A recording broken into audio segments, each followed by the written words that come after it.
हम लोग current affairs start कर रहे हैं 2022-23, जो 22 का पूरा करंट अफेयर्स उसकी सीरीज हम लोग स्टार्ट कर रहे हैं। और देखो, करंट अफेयर्स कई तरीके से पढ़ा जाता है। या तो मंथली इंसान पढ़ सकता है, मंथली आप जो भी चीजें घटनाएं हुई हैं वो सब लिखते रहो। या फिर हम लोग क्या कर रहे हैं, करंट अफेयर्स को कुछ पार्ट में डिवाइड कर रहे हैं। देखो, और इसी तरीके से हम लोग पढ़ेंगे। समझना इसको कि करंट अफेयर्स पढ़ने के लिए हम लोग क्या करेंगे। पहले तो अंतरराष्ट्रीय घटनाएं, इंटरनेशनल इवेंट्स, ठीक है, एक सेक्शन बना लेंगे पूरे साल की अंतरराष्ट्रीय घटनाएं जो इंपॉर्टेंट हुई हैं। फिर नेशनल इवेंट्स, राष्ट्रीय घटनाएं, उसका एक तैयार कर लेंगे, एक वीडियो उसका हो जाएगा। फिर तीसरा हिस्सा स्टेट्स, भारत के अंदर आएंगे तो पहले अंतरराष्ट्रीय हो गया, फिर अपने देश में आए, फिर अपने देश के अंदर राज्यों पे आ गए, राज्यों के बारे में सब चीजें देखेंगे, क्या क्या इंपॉर्टेंट घटनाएं हुई, किस राज्य ने कौन से बड़े डिसीजन लिए हैं, पूछे जाने वाले जो अपने हैं करंट अफेयर्स के लिए। चौथा, राज्यों के अंदर भी आ जाएंगे और पर्सनैलिटीज, मतलब अब लोगों के बारे में देखेंगे कि कौन से लोग फेमस हुए हैं, किसकी नियुक्तियां हुई हैं, किसकी डेथ हुई है ना, फेमस लोग हैं जैसे लता मंगेशकर की डेथ हुई थी, ऐसे लोगों की पर्सनैलिटीज, व्यक्तित्व के बारे में पढ़ेंगे। तो ये चार कैटेगरी ये हो गई, अंतरराष्ट्रीय, राष्ट्रीय, राज्य और व्यक्तित्व, फेमस पर्सनैलिटीज। इसको छोड़कर फिर हम लोगों की ये कैटेगरी बनेंगी। और एक वीडियो हम लोग बनाएंगे साइंस एंड टेक, विज्ञान और प्रौद्योगिकी, पूरा विज्ञान पे, ठीक है, जिसमें डीआरडीओ, इसरो और इन लोगों ने क्या किया, ये सब चीजें इंपॉर्टेंट जो विज्ञान में डेवलपमेंट हुई वो सब। फिर एक इकोनॉमिक्स का, अर्थशास्त्र का होगा, एक एनवायरनमेंट का होगा, पर्यावरण का होगा, और एक फिर ये मिसलिनियस सेक्शन होगा, विविध, जिसमें बहुत सारी चीजें होंगी। जैसे इसमें चार पांच में मेन मेन बता रहा हूँ, जिसमें उस साल बुक्स जो इंपॉर्टेंट लिखी गई, वो उस साल इंपॉर्टेंट जो समिट्स हुई हैं, मीटिंग्स हुई हैं, ठीक है, G20 हुआ, ब्रिक्स हुआ, एससीओ हुआ, जो भी मीटिंग्स हुई उनके बारे में, अवार्ड्स हो गया, जो पुरस्कार दिए जाते हैं उस साल के, उस साल का स्पोर्ट्स हो गया। एक और चीज बच जाता है हमारा, वो इसमें नहीं लिखा है कि हर साल में कुछ इंडेक्सेस भी आते हैं, सूचकांक ना, मानव विकास सूचकांक आ गया, एसडीआई आ गया, ग्लोबल जेंडर गैप्स इंडेक्स आ गया, डेमोक्रेसी इंडेक्स आ गया, ऐसे सूचकांक जो आते हैं, वो हंगर इंडेक्स आ गया, ठीक है, ये वाले। तो ये टोटल हमारे चार वो हो गए, 5, 6, 7, 8, 9, 10, 11, 12 जो है पार्ट में हम लोगों ने पूरे करंट अफेयर्स को डिवाइड किया है। और ऐसे ही हम लोग पढ़ेंगे, 12 वीडियोज होंगे और उसी में सबको पढ़ेंगे। और ये स्ट्रेटेजी अच्छी रहती है, आप जो भी पढ़ना है उसको पूरी एक कॉपी मोटी बनाओ, उसको 12 पार्ट में डिवाइड कर दो। इसमें पूरे साल 1.5 साल तक का करंट अफेयर्स उसमें पूरा आ जाएगा आपका, ठीक है। ये क्या है, क्लासिफिकेशन अच्छा हो गया, इसमें फिर दिक्कत नहीं होती, जो भी नई चीज आए आप उस सेक्शन में डाल दो, ठीक है। हम लोग आज अपना स्टार्ट कर रहे हैं पहला वाला सीक्वेंस से, जैसे ही है ये, और वो है इंटरनेशनल इवेंट्स, अंतरराष्ट्रीय घटनाएं वाला। थोड़ा फास्ट पढ़ेंगे हम लोग क्योंकि करंट अफेयर्स है। जो एक्स्ट्रा चीजें कुछ मैं बताता जाऊंगा, वो क्या है, वो आप नोट डाउन करते जाना जो भी पढ़ रहा है। पीडीएफ जो है वो इंग्लिश में ही है, लेकिन मैं बोल हिंदी में रहा हूँ सब चीजें, तो एक्स्ट्रा चीजें लिखते रहना। पीडीएफ तो बाद में हिंदी में अवेलेबल हो जाएगी ये वाली भी, लेकिन जो एक्स्ट्रा चीजें हैं वो नहीं मिलेंगी, तो इसलिए वो आप इसमें ही लिखते रहना जैसे भी है, ठीक है। तो पहला हमारा क्या स्टार्ट होता है, इंटरनेशनल इवेंट्स, अंतरराष्ट्रीय घटनाएं, जो महत्वपूर्ण अंतरराष्ट्रीय घटनाएं 22 में हुई वो। शुरुआत करते हैं। देखो, दुनिया में एक बहुत बड़ा समझौता, फ्री ट्रेड एग्रीमेंट हुआ जिसका नाम है RCEP, regional comprehensive economic partnership. RCEP दुनिया का सबसे बड़ा फ्री ट्रेड एग्रीमेंट है। फ्री ट्रेड बोलते हैं मुक्त व्यापार का, मतलब देशों के बीच में ऐसा समझौता जहां पर बहुत कम टैक्स या ना के बराबर टैक्स लगाया जाएगा आयात और निर्यात में, जो कस्टम ड्यूटी लगती थी, सीमा शुल्क। अच्छा, इससे व्यापार बहुत बढ़ता है फ्री ट्रेड करने से। ये सब दुनिया का सबसे बड़ा फ्री ट्रेड समझौता है जो आसियान के देशों ने किया है। आसियान सब ने पढ़ा सुना होगा, आसियान में 10 देश आते हैं, 10 कंट्रीज आते हैं। भारत के ईस्ट में जो देश है, ठीक है, साउथ ईस्ट एशिया के जिनको बोला जाता है, दक्षिण पूर्व एशिया के, जिसमें Malaysia, Indonesia, Singapore, Vietnam, Cambodia, Laos, ये सब देश आते हैं, ठीक है। बड़े देश नहीं आते।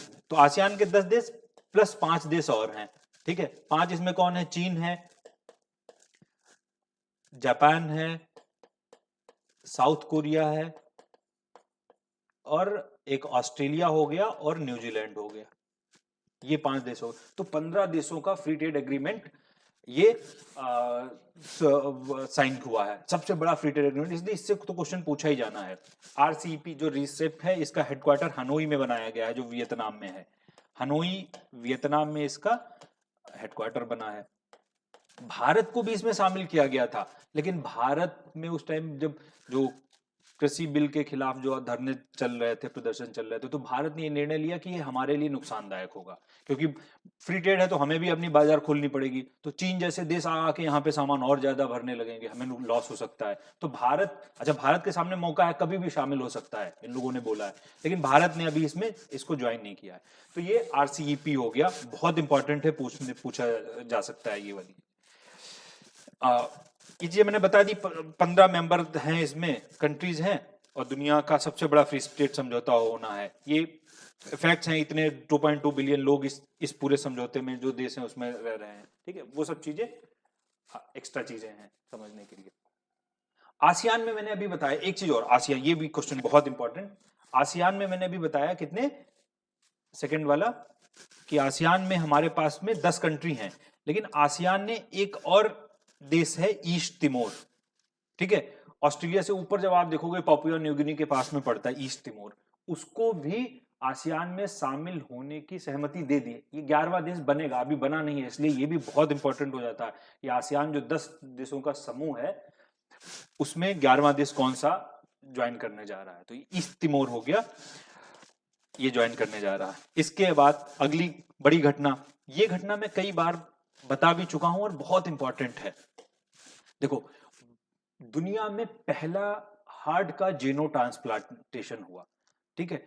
जेनो ट्रांसप्लांटेशन बोलते हैं जब किसी जानवर के अंग का इस्तेमाल इंसान में किया जाए, और वो भी हृदय का, हार्ट का ट्रांसप्लांटेशन। तो बहुत फेमस न्यूज ये बनी।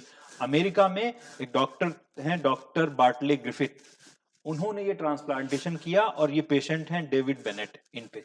हालांकि 2 महीने बाद इनकी डेथ हो गई डेविड बेनेट की, ठीक है, लेकिन फिर भी ये बहुत इंपॉर्टेंट, डॉक्टर का नाम और पेशेंट का नाम, कि किस पे पहला हार्ट का, हृदय का जेनो ट्रांसप्लांटेशन किया गया। बहुत इंपॉर्टेंट चीज है ये वाली, अमेरिका में हुआ। अच्छा, यहां पर एक चीज और इंपॉर्टेंट है कि ऐसा एक ट्रांसप्लांटेशन इंडिया में भी हो चुका था। इंडिया में इससे बहुत साल पहले 1997 में एक असम के डॉक्टर थे धनीराम बरुआ, उन्होंने कर दिया था, पिग का ही, सुअर का ही ट्रांसप्लांटेशन कर दिया था। वो इंसान जो था वो 7 दिन जिंदा रहा था बस। लेकिन तब भारत, अच्छा पता है, ये एथिकल रीजन की वजह से ये परमिशन नहीं होती, तो भारत में ऐसी परमिशन नहीं थी, तो उनको जेल वेल हो गई थी, इसलिए ऑफिशियली उनको माना नहीं जाता। लेकिन तब भी अगर आप पढ़ोगे, वर्ल्ड वाइड पढ़ोगे, तब भी उनका, धनीराम बरुआ का नाम लिया जाता है कि वो ऐसे डॉक्टर थे, उन्होंने पहला ट्रांसप्लांटेशन कर दिया था। ऑफिशियली इनको माना जाएगा, ठीक है, उनका भी नाम बहुत फेमस है, पूछा भी जाएगा धनीराम बरुआ का, ठीक है। तो ये हो गया पहला जेनो ट्रांसप्लांटेशन। अगली चीज ये देखो, चौथा, फिर से बहुत इंपॉर्टेंट, जो प्रशांत महासागर है उसमें बहुत सारे आइलैंड हैं, द्वीप समूह हैं, उसमें एक टोंगा आइलैंड भी है। वहां पर ये माउंट होंगा टोंगा, ये सिर्फ टोंगा के नाम से जाना जाता है, वैसे पूरा नाम है होंगा टोंगा, माउंट होंगा टोंगा। यहां पर एक वैल्केनो आया, वैल्केनो मतलब ज्वालामुखी आया, ये बहुत फेमस ज्वालामुखी हुआ। क्यों फेमस हुआ समझना, ये प्रशांत महासागर में आया, पैसिफिक में, और प्रशांत महासागर में इतना बड़ा वैल्केनो था ये, कि बोलते हैं कि इसकी जो धुआं था वो ऊपर मेसोस्फीयर, मध्य मंडल तक गया। मतलब जो पृथ्वी की, जो हम वायुमंडल की परतें पढ़ते हैं, सबसे नीचे ट्रोपोस्फीयर, क्षोभ मंडल, उसके ऊपर स्ट्रेटोस्फीयर, समताप मंडल, उसके ऊपर मेसोस्फीयर, मध्य मंडल, मतलब 50 किलोमीटर के ऊपर उसका धुआं गया। और 10-15 हजार किलोमीटर की दूर जो देश थे वहां पर भी असर देखा गया, क्योंकि जब वल्केनो आया तो बड़ी सुनामी की लहरें आई। तो अमेरिका के तट तक, उधर पेरू के तट तक, प्रशांत महासागर से बहुत जगहों पर इन तटों को खाली करवाया गया इस वल्केनो की वजह से। तो ये बहुत फेमस वल्केनो है, फिर से नाम टोंगा, और कहां पर स्थित है, किस महासागर में स्थित है, नाम पता होना चाहिए। ये पैसिफिक में स्थित है, दक्षिण प्रशांत महासागर में, माउंट टोंगा वल्केनो। इसको छोड़कर चलिए नेक्स्ट चलते हैं हम लोग, नंबर 5। फिर से बहुत काम का पॉइंट, और ये भी बहुत न्यूज में रहा था। दुनिया में टेनिस के जो टूर्नामेंट होते हैं, वो ग्रैंड स्लैम होते हैं, वो 4 होते हैं, सबको पता भी होगा 4। पहला ऑस्ट्रेलियन ओपन होगा, ठीक है, उसके बाद में फ्रेंच ओपन होगा, फिर विंबलडन होगा, फिर यूएस ओपन, अमेरिकन ओपन होगा। सीक्वेंस से चलता है पूर्व से। ऑस्ट्रेलिया सबसे पूर्व में है तो पहला साल का पहला वही होता है। फिर दूसरा आएगा फ्रांस, क्योंकि पूर्व से पश्चिम आओगे फ्रांस आएगा आप मैप में जब देखोगे। फिर विंबलडन जो इंग्लैंड में होता है, फिर आखिरी में अमेरिका, पश्चिम में इधर चले आओगे तो अमेरिका। ऐसे इधर से ईस्ट से लेकर वेस्ट तक चलते हैं ये। सबसे पहले ऑस्ट्रेलिया, फिर फ्रांस, फिर इंग्लैंड का विंबलडन, फिर अमेरिका का यूएस ओपन। ठीक है, तो जो साल का 2022 में पहला टूर्नामेंट ही हुआ था ऑस्ट्रेलियन ओपन, उसमें एक बहुत बड़ा प्लेयर जिसका नाम सब लोग सुनते ही होंगे, नोवाक जोकोविच, जो सर्बिया के हैं, इनको खेलने नहीं दिया गया। खेलने इसलिए नहीं दिया गया क्योंकि इन्होंने कोरोना वाली वैक्सीन नहीं लगवाई थी। दुनिया के बहुत से देशों में एंटी वैक्सीन कैंपेन चलते थे कि वैक्सीन ये सही नहीं है। ठीक है, तो ये सर्बिया का था, इसने भी वैक्सीन नहीं लगवाई, ऑस्ट्रेलिया में चला गया। लेकिन ऑस्ट्रेलिया में कंपलसरी था कि आप वैक्सीन नहीं लगाओगे तो आप खेल नहीं सकते, क्योंकि आम जनता को तो लगाई जा रही है, आपको कैसे छूट मिल जाए। तो इनसे बोला गया आप लगवा लो, उसने नहीं लगवाया, तो ऑस्ट्रेलिया से डिपोर्ट कर दिया गया कि भाई आप ऑस्ट्रेलियन ओपन में नहीं खेल सकते। तो बहुत फेमस नाम हो गया नोवाक जोकोविच का कि किसको ऑस्ट्रेलियन ओपन में नहीं खेलने दिया गया था कोविड वैक्सीन की वजह से। ठीक है, वैसे भी बहुत फेमस प्लेयर है कि 21 ग्रैंड स्लैम जीत चुका है ये। ठीक है, ये जो चारों में से जो इतनी बार जीत चुका है ये तो पता होगा। ये तिकड़ी है तीन लोगों की। एक राफेल नडाल है जिसने सबसे ज्यादा ग्रैंड स्लैम जीते हैं 22। नंबर 2 पर ये जोकोविच है, नंबर 3 पर रोजर फेडरर है स्विट्जरलैंड का, जिसने 20 जीते हैं। और वो इस साल रिटायर भी हुआ था 2022 में। ये भी पूछा जा सकता है कौन सा प्लेयर है, तो उसमें जो तीसरा वाला है जिसने 20 ग्रैंड स्लैम जीते हैं, रोजर फेडरर। और वो है कहाँ का, वो स्विट्जरलैंड का। वो रिटायर भी हुआ था इसी में। तो ये इंपॉर्टेंट हो गया जोकोविच के बारे में। इसके बाद में हम लोग क्या करते हैं, ये दो समझौते पढ़ते हैं। देखो बहुत काम के दोनों समझौते ये वाले। पहला समझौता है जिसको आकुस बोलते हैं। ये क्वेश्चन अभी पूछे भी गए हैं, यूपी के एग्जाम हुए थे, पिट उसमें पूछे भी गए हैं कि ये समझौते जो हुए थे इनमें कौन कौन से देश शामिल हैं। ये ग्रुप बने हैं, जब देशों के समूह बन जाते हैं, अपना बना लेते हैं G4 G7 ऐसे वाले समझौते। तो ऑकुस समझौता हुआ जो सिक्योरिटी समझौता है, सुरक्षा के दृष्टि के लिए। इसमें देश ही देखो, ए से ऑस्ट्रेलिया, यूके से इंग्लैंड, यूएस से यूएस। तो तीन ही देश हैं, Australia, England, UK, United kingdom और यूनाइटेड स्टेट्स। ऑस्ट्रेलिया, इंग्लैंड और अमेरिका, तीन देश हैं। इनका मकसद क्या है कि ये दोनों देश, इंग्लैंड और अमेरिका, ऑस्ट्रेलिया की मदद करेंगे न्यूक्लियर सबमरीन के लिए। उसके पास न्यूक्लियर सबमरीन नहीं है तो उसको न्यूक्लियर सबमरीन बनवाएंगे। ठीक है, तो बड़ा समझौता है, पूछा जा सकता है ये वाला। अगला I2U2, ये बहुत इंपॉर्टेंट, ये तो कई बार पूछा भी जा चुका है ये, क्योंकि इसमें इंडिया है। I2 में दो, एक इंडिया और इजराइल, दो आई है, इंडिया और इजराइल का। U2 में क्या है, यूएई, यूनाइटेड अरब अमीरात, और दूसरा क्या है, यूएस।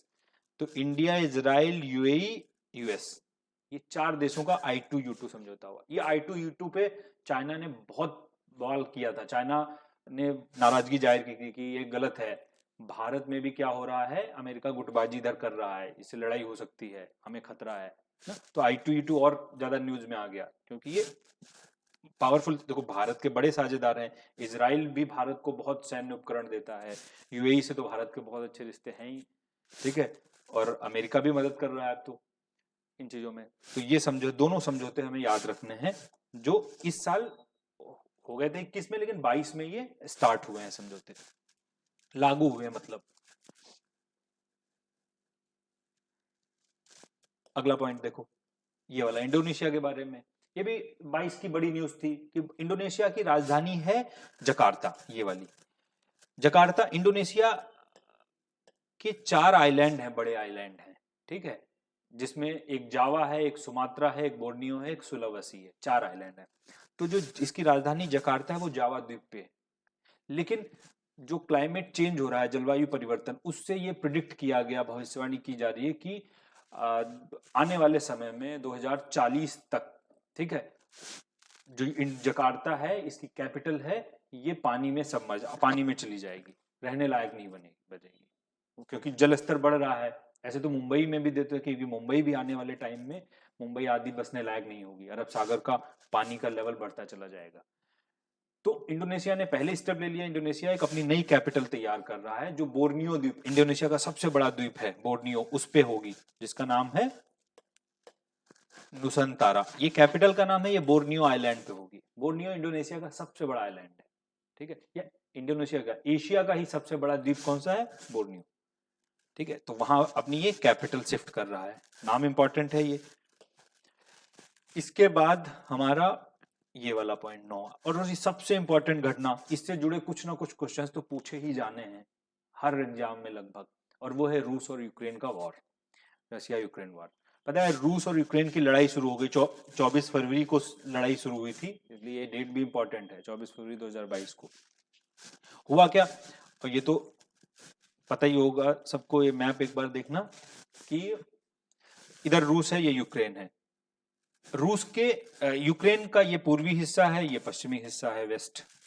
तो पूर्वी हिस्से में रशियन स्पीकिंग लोग रहते हैं, रूस जो रूसी भाषा बोलते हैं, क्योंकि यूक्रेन भी रूस से ही अलग हुआ है, सोवियत यूनियन से। ये तो पता होगा कि पहले एक देश था सोवियत यूनियन, ठीक है, बहुत बड़ा देश था सोवियत यूनियन, लेकिन सोवियत यूनियन 1991 में इसका विघटन हो गया, डिसइंटीग्रेशन हो गया सोवियत यूनियन का। और डिसइंटीग्रेशन होने के बाद हुआ क्या, इसमें से 15 देश बने रूस को मिलाकर, रूस और प्लस 14 देश, उनमें से एक ये यूक्रेन भी था, ठीक है। बेलारूस ये है ऊपर, रोमानिया, बुल्गारिया, कजाकिस्तान, किर्गिस्तान, ये सब देश इससे बने।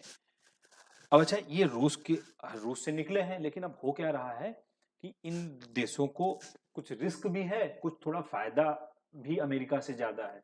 अमेरिका और जो पश्चिमी देशों के कंट्री हैं वो थोड़ा आर्थिक रूप से समृद्ध है, तो वो उनके साथ जुड़ने से आर्थिक फायदा होता है, आर्थिक भी फायदा है, और जो मिलिट्री इक्विपमेंट है वो भी देते रहते हैं, हथियार वगैरह देते रहते हैं।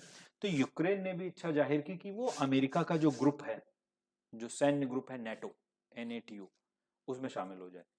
अच्छा, इससे क्या हुआ, रूस को ने खतरा महसूस किया कि भाई ये तो गलत चीज है, आप हमारे पड़ोसी होके अमेरिका के ग्रुप में नहीं जा सकते। तो रूस ने हमला कर दिया। एक तो 2014 में रूस अमेरिका इसने ये वाला हिस्सा छीन लिया यूक्रेन का, क्रीमिया, नीचे वाला हिस्सा।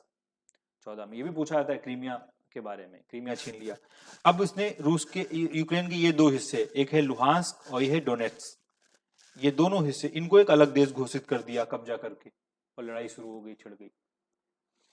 रूस क्या चाहता है कि यूक्रेन नाटो में ना जाए, अमेरिका के गुट में ना जाए, और जो यूक्रेन में सरकार बने वो रूस के फेवर वाली हो, मतलब रूस की तरफ वो देखे, रूस से दोस्ती बनाए, अमेरिका से दोस्ती ना बनाए। तो झगड़े की जड़ तो वही है कि तुम गुटबाजी में शामिल ना हो, अमेरिका की गुटबाजी में शामिल ना हो। लड़ाई अभी तक चल रही है, लेकिन पता होना चाहिए ये दोनों के नाम, लुहांस्क और डोनेट्स्क, पूर्वी हिस्से हैं जिनको एक सेपरेट देश रूस ने घोषित कर दिया है, और 14 में क्रीमिया ले ही लिया था इसने।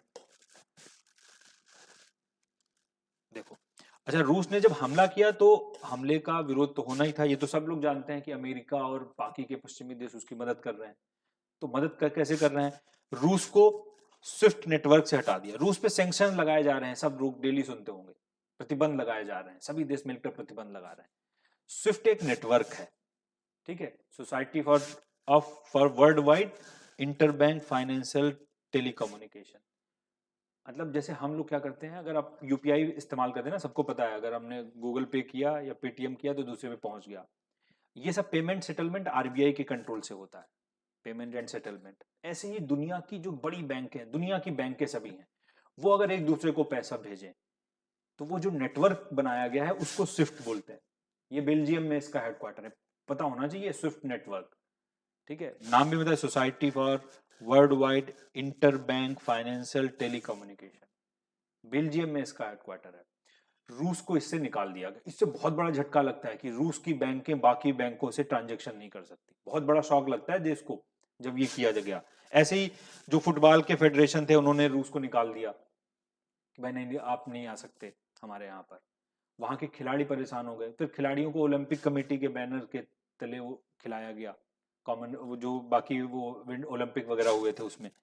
ऐसे ही यूनाइटेड नेशंस ने रूस को ह्यूमन राइट काउंसिल से, HRC जो मानवाधिकार कमीशन है, उससे भी निकाल दिया गया। वोटिंग हुई, हालांकि भारत हर बार वोटिंग में भारत ने भाग ही नहीं लिया, भारत नहीं कर सकता ना, क्योंकि भारत देखो खुलेआम मदद भी नहीं रूस की कर सकता, और भारत रूस का विरोध तो कर ही नहीं सकता, क्योंकि रूस के साथ में पुराने रिश्ते हैं। रूस ने भारत की बहुत मदद की है।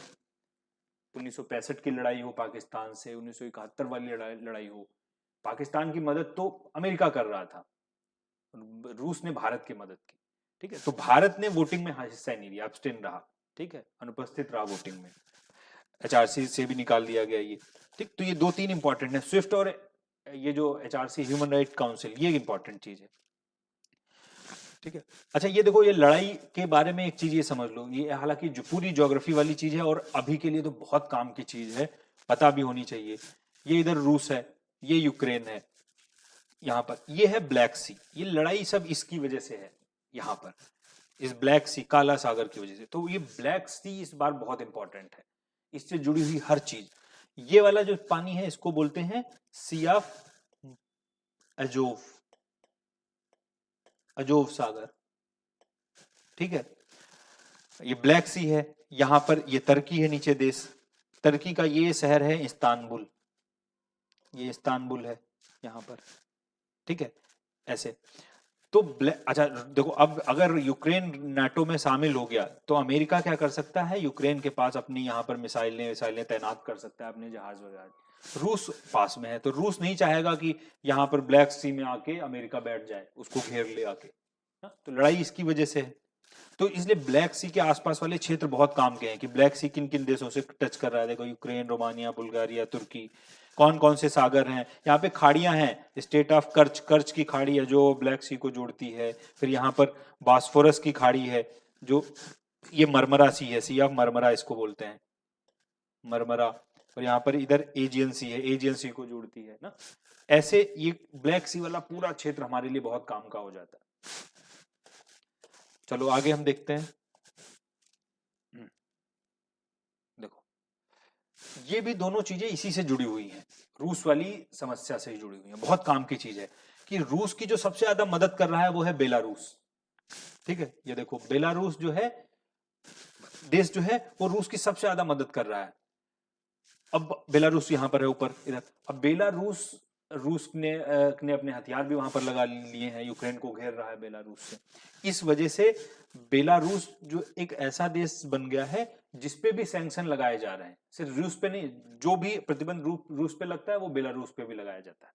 ठीक है, क्योंकि ये सबसे ज्यादा साथ दे रहा है बेलारूस का, रूस का।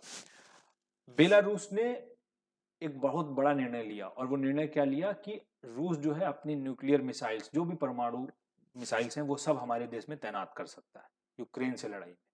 ठीक है, ये बड़ा निर्णय है, इसलिए बहुत पूछा जा सकता है कि इसमें से कौन सा कंट्री है जो रूस यूक्रेन की लड़ाई में रूस की तरफ से एक्टिवली पार्टिसिपेट कर रहा है, खुले तौर पर भाग ले रहा है। वरना कोई भी देश ऐसे नहीं है जो खुले तौर पर भाग ले रहा है। ठीक है, अच्छा इसका एक बुरा असर भी पड़ा, जब तुमने क्रीमिया छीन लिया रूस ने और अभी हमला कर दिया, तब क्या हुआ, जो यूरोप के और देश हैं जो रूस के पास में हैं, उनको और मौका मिल गया अमेरिका के गुट में शामिल होने का।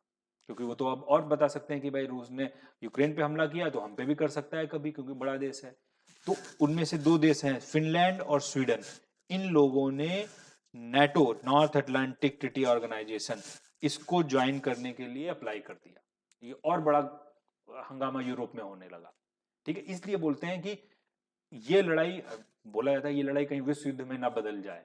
अगर ऐसा होता रहा तो ये लोग शामिल होते रहे नाटो में, रूस को और अकेला वो महसूस होने लगा कि हमें और खतरा है और रिस्क है इस वजह से। तो इन देशों के नाम याद रखने, फिनलैंड और स्वीडन, जिन्होंने नाटो मेंबरशिप के लिए अप्लाई किया। नाटो के बारे में बहुत इंपॉर्टेंट है ये, NATO, north Atlantic treaty organization, ये 1949 में बनाया गया था। इसका भी हेडक्वार्टर बेल्जियम में है, बेल्जियम में इसका भी हेडक्वार्टर है। इसमें अभी के टाइम पे 30 देश हैं, 28 यूरोप के हैं और अमेरिका और कनाडा है, तो टोटल मिला के 30 देश हैं नाटो। तो नाटो क्या है, एक सैन्य समझौता है। इसमें ये बोला जाता है कि अगर इन 30 में से किसी पर भी हमला हुआ तो वो सब पर हमला माना जाएगा। ठीक, एक पर भी आपने हमला किया तो सब पर हमला होगा। ये द्वितीय विश्व युद्ध के बाद में बनाया गया था, 49 में बना है ये नाटो। क्योंकि द्वितीय विश्व युद्ध के बाद में क्या है, गुटबाजी शुरू हो गई थी। सब लोग सबने सुना होगा कोल्ड वॉर का नाम, शीत युद्ध शुरू हो गया था। कोल्ड वॉर किसके किसके बीच में, एक तरफ अमेरिका का गुट, दूसरी तरफ सोवियत यूनियन रूस का गुट। तो अमेरिका के गुट वालों ने नाटो बना लिया, सोवियत यूनियन के गुट वालों ने एक वार्शा पैक्ट साइन किया, वार्शा समझौता उसको बोलते थे। वो भी मिलिट्री समझौता कि हम पे हमला करें, एक पे हमला सब पे हमला माना जाएगा। लेकिन सोवियत यूनियन का गुट धीरे धीरे धीरे धीरे कमजोर होता चला गया।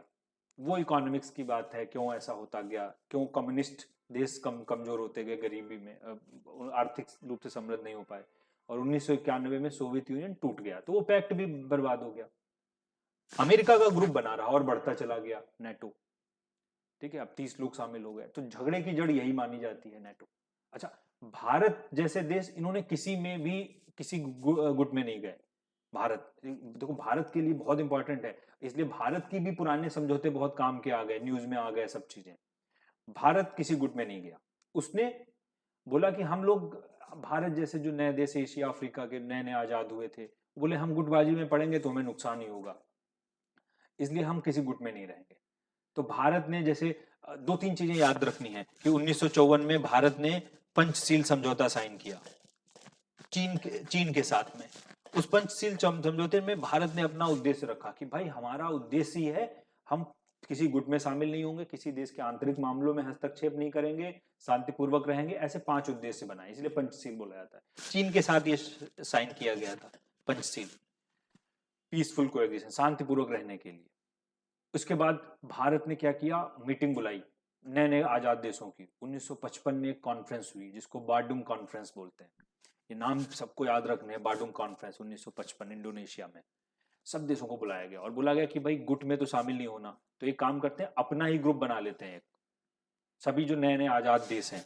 तो बाडुंग कॉन्फ्रेंस के बाद में 1961 में भारत और ऐसे देशों ने एक समूह बना लिया जिसको नैम बोलते हैं, गुट निरपेक्ष आंदोलन, नॉन अलाइंड मूवमेंट, ठीक है। बेलग्रेड में ये बनाया गया, बेलग्रेड युगोस्लाविया। बहुत पूछा था नाम कब बनाया गया और कहां बनाया गया, बेलग्रेड युगोस्लाविया। नाम के फाउंडर ही थे इंडिया जवाहरलाल नेहरू, युगोस्लाविया, ठीक है, इंडोनेशिया के सुकर्णो, मिस्र के कर्नल नासिर, घाना के नक्रुमा, ऐसे ये 4-5 नाम हैं जिन्होंने इस गुट निरपेक्ष आंदोलन की शुरुआत की, जिसमें नेहरू का बहुत बड़ा नाम है कि हम किसी गुट में शामिल नहीं होंगे।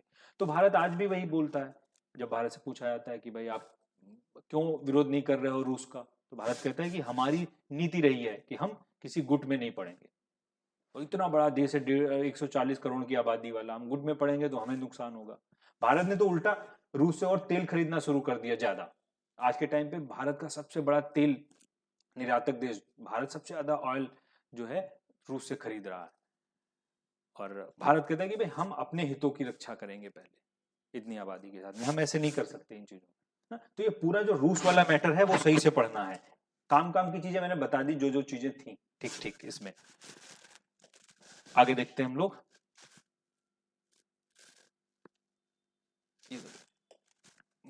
ये भी बहुत इंपॉर्टेंट चीज है। एक संस्था है हमारी जो क्लाइमेट चेंज पर रिसर्च करती है, जलवायु परिवर्तन पे, जिसका नाम है IPCC, inter governmental panel on climate change, IPCC ये संस्था, ये वाली संस्था जेनेवा में इसका हेडक्वार्टर है, ये संस्था स्विट्जरलैंड में। और ये संस्था क्या है, रिसर्च करती है क्लाइमेट, जलवायु परिवर्तन, और रिसर्च करने के बाद में अपनी रिपोर्ट प्रकाशित करती है। और जितनी भी पर्यावरण की मीटिंग्स होती है वो सब अप्रोक्सीमेटली लगभग सभी में इसी की रिपोर्ट पर चर्चा होती है। ये सबसे बड़ी संस्था है जलवायु परिवर्तन पर रिसर्च करने के लिए, ठीक है। ये संस्था ने अपनी 6ठी रिपोर्ट जारी की। ये सिर्फ नंबर पूछ लिया था, आईपीसीसी ने कौन सी रिपोर्ट जारी की, 6ठी रिपोर्ट जारी की। उसमें इसने आगे की भविष्य के लिए कुछ अनुमान लगाए हैं। पता है, जो दुनिया में पूरे जलवायु सम्मेलन होते हैं, उन्होंने एक लक्ष्य रखा है कि हम पूरी दुनिया के वैश्विक तापमान को 1.5 डिग्री सेल्सियस से ज्यादा बढ़ने नहीं देंगे। जो 1900 में था, सन 1900 में था, उससे 1.5 डिग्री से ज्यादा बढ़ने नहीं देंगे, ठीक है। इसलिए हम क्लीन एनर्जी का इस्तेमाल करेंगे, सौर ऊर्जा का, विंड एनर्जी का, इन सब का इस्तेमाल करेंगे, कोयले की ऊर्जा, इन सबको कम करेंगे, ठीक है। तो इस रिपोर्ट में ये बताया गया है कि अगर हमें 1.5 डिग्री वाला ये लक्ष्य हासिल करना है तो हमें 2025 के तक पीक लानी। पीक मतलब इसके बाद जो जो कोयले वाली ऊर्जा है या ऐसी वाली ऊर्जा है जो प्रदूषण करती है उसको तुरंत कम करने लगना, कार्बन डाइऑक्साइड एमिशन को कम कर देना है बिल्कुल, ठीक है। उसके बाद आप अगर थोड़ा सा भी बढ़ाओगे तो ये 1.5 डिग्री का लक्ष्य नहीं होगा। और 1.5 डिग्री में ही इसने बताया क्या क्या समस्याएं आएंगी दुनिया में, कितनी कितनी बड़ी समस्याएं, कितने शहर बर्बाद होंगे। एक तो मैंने अभी बताया था जकार्ता डूबने वाला है, ऐसे मुंबई बांग्लादेश में तो बताया गया कि बांग्लादेश लगभग 50 से 60% देश पूरा डूब सकता है अगर 1.5 डिग्री से टेम्परेचर बढ़ता है। तो आईपीसीसी ये संस्था इंपॉर्टेंट है और उसकी ये रिपोर्ट बहुत काम की है, 6 रिपोर्ट। इसके बारे में पढ़ेंगे हम, लेकिन जब एनवायरमेंट वाला पढ़ेंगे तब काम की चीज, अभी बस नाम और वो।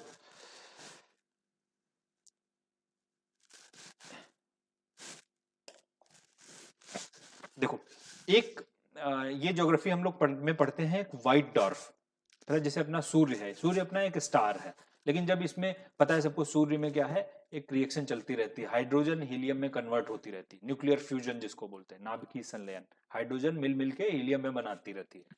लेकिन जब कभी पूरी हाइड्रोजन खत्म हो जाएगी तो क्या होगा, न्यूक्लियर रिएक्टर रुक जाएगी, न्यूक्लियर रिएक्शन जो है वो रुक जाएगी। अब क्या होगा, अब वो उसमें एक विस्फोट होगा, ठीक है, और वो एक व्हाइट डॉर्फ में कन्वर्ट हो जाएगा, सफेद बौना उसको बोलते हैं व्हाइट डॉर्फ। व्हाइट डॉर्फ बहुत इंपॉर्टेंट चीज है, पूछी जाती है। व्हाइट डॉर्फ में मतलब वो मास, सूर्य का मास होगा, लेकिन उसका जो एरिया जो जो साइज होगा वो अर्थ जैसा बनेगा, मतलब उतना मास, इतने उतना बड़ा मास और इतने कम एरिया में साइज में आ जाएगा, इतनी ज्यादा घनत्व हो जाएगा। तो वहां पर उसकी उस व्हाइट डॉर्फ की जो लेयर है उसमें विस्फोट होने लगेंगे, जिनको माइक्रोनोवा बोला गया। ये छोटे एक्सप्लोडिंग स्टार्स होंगे। ये पहली बार इसकी एक इमेज ली गई है माइक्रोनोवा की। ये इसलिए ये इंपॉर्टेंट है कि माइक्रोनोवा होता क्या है, ये जो व्हाइट डॉर्फ होते हैं उनपे जो विस्फोट होते हैं उनको माइक्रोनोवा बोलते हैं। और इसका पता लगाया ये एक स्पेस में एक टेलीस्कोप है जिसका नाम है ट्रांजिटिंग एक्सोप्लैनेट सर्वे सैटेलाइट, टेस टेलीस्कोप, इसने ये पता लगाया। तो इसलिए ये टेलीस्कोप इंपॉर्टेंट है और ये घटना भी इंपॉर्टेंट है, क्योंकि पहली बार एक माइक्रोनोवा विस्फोट की फोटो खींची गई इस टेस्ट टेलीस्कोप के द्वारा, ठीक है। तो ये हो गया हमारा। चलो अगली चीज है हमारी क्या, पाकिस्तान इंपॉर्टेंट हो गया हमारे लिए, क्योंकि पाकिस्तान में जो सरकार थी इमरान खान की, उनके खिलाफ नॉन कॉन्फिडेंस मोशन आ गया, अविश्वास प्रस्ताव। अविश्वास प्रस्ताव हम लोग भी अपने यहाँ पर भी भारत के संविधान में या संसद में हम लोग पढ़ते हैं कि अविश्वास प्रस्ताव का मतलब क्या होता है कि जब सरकार के पास बहुमत ना रह जाए। तो पाकिस्तान में भी इमरान खान सरकार गठबंधन से चल रही थी, अविश्वास प्रस्ताव पास हो गया, रिजाइन देना पड़ा और शहबाज शरीफ नए प्रधानमंत्री बन गए वहां के, इसलिए फिर से इनका नाम इंपॉर्टेंट है शहबाज शरीफ का। अगला हमारा क्या हो गया, ये वायरस, ये भी सबने देखा था कि मंकी पॉक्स वायरस, ये भी एक बहुत फेमस हुआ था मंकी पॉक्स। इसको भी WHO जो संस्था है उसने इमरजेंसी कंसर्न का वायरस घोषित कर दिया था कि मंकी पॉक्स वायरस आ गया, जिसमें ब्लिस्टर्स पड़ जाते थे, छाले पड़ जाते थे थोड़े थोड़े पूरी बॉडी में। इंग्लैंड से शुरू हुआ था, इंपॉर्टेंट है ये इंग्लैंड से स्टार्ट हुआ था, लंदन से। और ये चिकन पॉक्स जो होता था, चेचक, उसी के ग्रुप का वायरस है। कोई इलाज अभी भी नहीं है मंकी पॉक्स का, इंपॉर्टेंट है।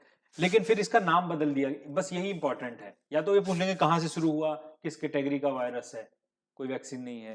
और इसका नाम बदल दिया गया था, WHO ने इसके नाम पर कई लोगों ने आपत्ति जाहिर की, ये मंकी नाम है, ये रेस नस्ल भेदी लगता है ना, तो बोला गया कि इसके नाम को हटाओ।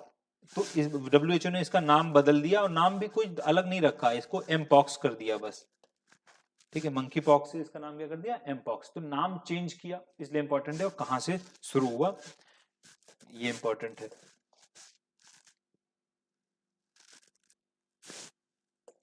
नेक्स्ट 16वां, श्रीलंका क्राइसिस। भारत के पास श्रीलंका में सबने देखा और खूब न्यूज आती थी कि श्रीलंका में बहुत बड़ा आर्थिक संकट आ गया। ऐसा आर्थिक संकट कि जो आम जनता थी वो सड़कों पे आ गई। सड़क तो छोड़ दो, आम जनता वहां के राष्ट्रपति निवास जो प्रेसिडेंट पैलेस थी उसमें घुस गई। राष्ट्रपति को देश छोड़ के भागना पड़ गया। राष्ट्रपति थे गोटाबिया राजपक्षे, पीएम थे इनके भाई महिंदा राजपक्षे, दोनों को अपना पद छोड़ना पड़ा। इतना बड़ा आर्थिक संकट। अच्छा, अब बात आती है आर्थिक संकट आया क्यों, ये इंपॉर्टेंट चीज है, शॉर्ट में बस समझ लो कि एक तो सरकार ने लोगों को खुश करने के लिए नीतियां ऐसी बनाई कि टैक्स वैक्स कम कर दिए बहुत, लोगों को खुश करने के लिए, चुनाव जीतने के लिए। और दूसरी सबसे बड़ी समस्या खेती की, एग्रीकल्चर प्रोडक्शन बिल्कुल डाउन हो गया, क्योंकि श्रीलंका की सरकार ने एक निर्णय लिया कि हम अपने देश में ऑर्गेनिक खेती करेंगे। फर्टिलाइजर, उर्वरकों, फर्टिलाइजर ज्यादातर बाहर से ही खरीदे जाते हैं, भारत भी बहुत आयात करता है, खरीदता है, तो हम फर्टिलाइजर नहीं खरीदेंगे और ऑर्गेनिक खेती, जैविक खेती पर फोकस करेंगे। अच्छा, जैविक खेती कहने में तो, सुनने में तो अच्छा लगता है, लेकिन जैविक खेती में प्रोडक्शन कम हो जाता है, उत्पादन। भारत जैसे देश में इसलिए ऑफिशियल नहीं कर सकते कि भाई इतनी बड़ी आबादी को खिलाओगे कैसे आप, तुरंत अनाज की कीमतें इतनी बढ़ जाएंगी, क्या होगा। श्रीलंका में वही हुआ, कीमतें इतनी बढ़ गई और इसकी वजह से क्या हुआ, आर्थिक मंदी हो गई बिल्कुल उसके बाद में। और इससे क्या हुआ, लोग घुस गए वहां पर। फिर बाद में रेनिल विक्रमसिंघे ये प्रधानमंत्री बने और फिर ये राष्ट्रपति बन गए, अभी के टाइम पे राष्ट्रपति हैं। श्रीलंका में भारत ने भी बहुत मदद की, लेकिन जो सबसे बड़ी मदद जिसने की वो है आईएमएफ, इंटरनेशनल मॉनेटरी फंड, अंतर्राष्ट्रीय मुद्रा कोष। ये संस्था बहुत इंपॉर्टेंट है, पता होना चाहिए। आईएमएफ बनाई ही गई थी द्वितीय विश्व युद्ध के बाद में, ब्रिटेन वुड्स समझौता हुआ था 1944 में, हम लोग इकोनॉमिक्स में पढ़ते हैं। ब्रिटेन वुड्स समझौता हुआ था तो दो संस्थाएं बनाई गई थी, एक आईएमएफ, एक वर्ल्ड बैंक। आईएमएफ अंतर्राष्ट्रीय मुद्रा कोष, वर्ल्ड बैंक विश्व बैंक, दोनों के अलग अलग काम। आईएमएफ क्या करता है, उस देश की, किसी भी देश में जब फाइनेंशियल अनस्टेबिलिटी आए, वित्तीय अस्थिरता, तब काम आता है। वर्ल्ड बैंक डेवलपमेंट पर्पज के लिए, रोड बनानी, पुल बनानी, वर्ल्ड बैंक से लोन लोगे। लेकिन जब आर्थिक संकट आएगा तब मदद कौन करेगा, आईएमएफ। भारत का भी आर्थिक संकट आया था, तो भारत में जब 1991 में, 1991 में आर्थिक सुधार किए गए, एलपीजी सुधार, लिबरलाइजेशन, प्राइवेटाइजेशन, ग्लोबलाइजेशन, ठीक है, तब भी आईएमएफ ने लोन दिया था भारत को। और अब ऐसी हालत श्रीलंका में है, तो श्रीलंका को भी आईएमएफ ने लोन दिया, और आईएमएफ शर्तों के साथ लोन देता है, नियम बदलाव करवाता है कि आपको अपनी बाजारें खोलनी पड़ेंगी, खुली मार्केट रखनी पड़ेगी, विदेशी निवेशकों के लिए अपॉर्चुनिटी करनी पड़ेगी ना, ये सब काम करवाएगा, तब जाके आर्थिक संकट दूर होता है। तो आईएमएफ ने बहुत बड़ा लोन दिया है, लगभग $3 बिलियन का लोन इनको। तो श्रीलंका के लिए इंपॉर्टेंट है, इंपॉर्टेंट घटनाएं इंपॉर्टेंट है, आईएमएफ इंपॉर्टेंट है, और प्रेसिडेंट जो अभी हैं रनिल विक्रमसिंघे, और जो रिजाइन किए थे उनका भी काम का इंपॉर्टेंट। देखो, ये एक घटना ये भी इंपॉर्टेंट है कि ये ब्लैक होल की इमेज है। ब्लैक होल जो है, सबने पढ़ा होगा कि जब स्टार बड़े हो जाते हैं, अभी अच्छा मैंने बताया था, जैसे सूर्य जैसा स्टार है, जब उसमें बिल्कुल हाइड्रोजन खत्म हो जाएगी तो क्या होगा उसमें, वो व्हाइट डॉर्फ बन जाएगा, सफेद बौना। लेकिन अगर सूर्य का साइज, अपने जो ये अपना सन है, इसका साइज थोड़ा और बड़ा होता, मतलब वो लिमिट बोली जाती है 1.44 इंटू मास ऑफ सन, अपने सूर्य के मास के 1.44 गुना, लगभग 1.5 गुना अगर मास है किसी तारे का, तो उसमें जो विस्फोट होगा, वो विस्फोट सुपरनोवा कहलाएगा और उससे ब्लैक होल बन जाएगा।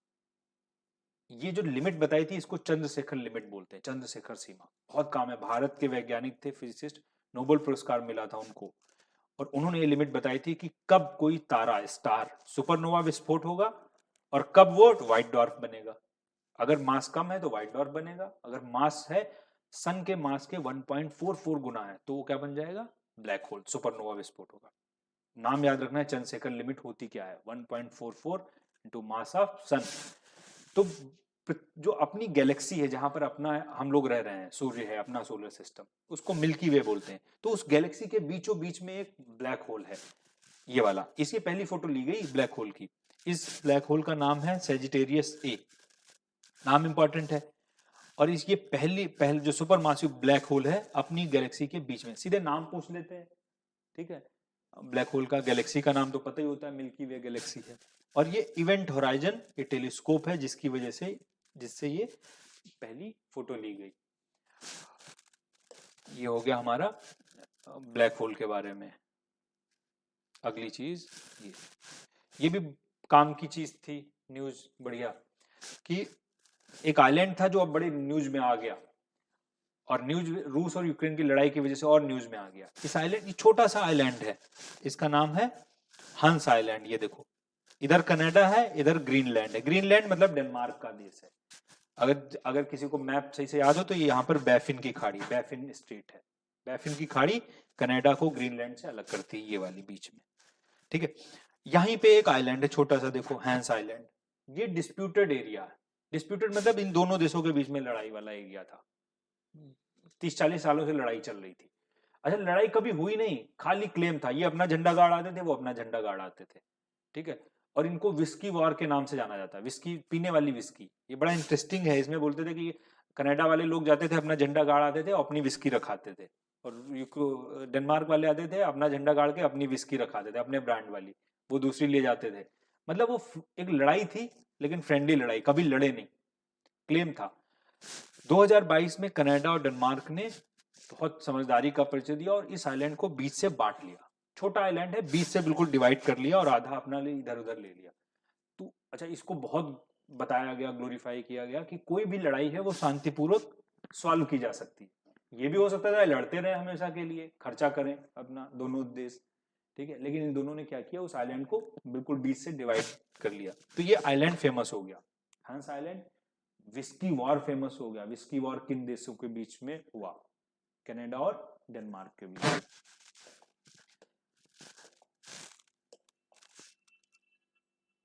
अगला देखो, G7 मीटिंग। G7 दुनिया के 7 सबसे बड़े आर्थिक रूप से समृद्ध देशों का समूह है। पहले इसको G8 कहते थे, उसमें रूस भी था, लेकिन फिर रूस निकाल दिया गया जब इसने क्रीमिया पर हमला कर दिया, क्रीमिया को छीन लिया यूक्रेन का 2014 में, तो रूस निकाल दिया गया, ये G7 कहलाने लगा। ये G7 की मीटिंग हुई जर्मनी में, यूक्रेन की समस्या को डिस्कस करने के लिए। बस इंपॉर्टेंट है मीटिंग कहाँ हुई। अच्छा, मीटिंग इसलिए भी इंपॉर्टेंट है क्योंकि इसमें मोदी जी भी गए थे, प्रधानमंत्री। हालांकि भारत सदस्य नहीं है G7 का, ठीक है, लेकिन फिर भी उनको बुलाया गया था। जो बड़े देश थे उनको ऑब्जर्वर के रूप में बुलाया गया था, तो इसलिए इंपॉर्टेंट है G7 की मीटिंग कहाँ हुई। ये नाम बहुत इंपॉर्टेंट है। अगला 20वां पॉइंट, जापान के prime minister, former prime minister, Japan के सबसे लंबे समय तक प्रधानमंत्री अभी तक यही रहे हैं, longest serving prime minister Japan के, शिंजो अबे। और भारत से तो बड़ा अच्छा इनका लगाव था, खूब आते जाते रहते थे। बुलेट ट्रेन में भी इन्होंने वो किया था कि भाई बुलेट ट्रेन भारत में बनाएगी, परमिशन इन्होंने ही दी थी उस टाइम पे, ठीक है।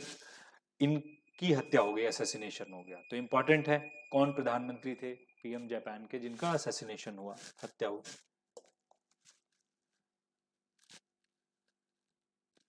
अगला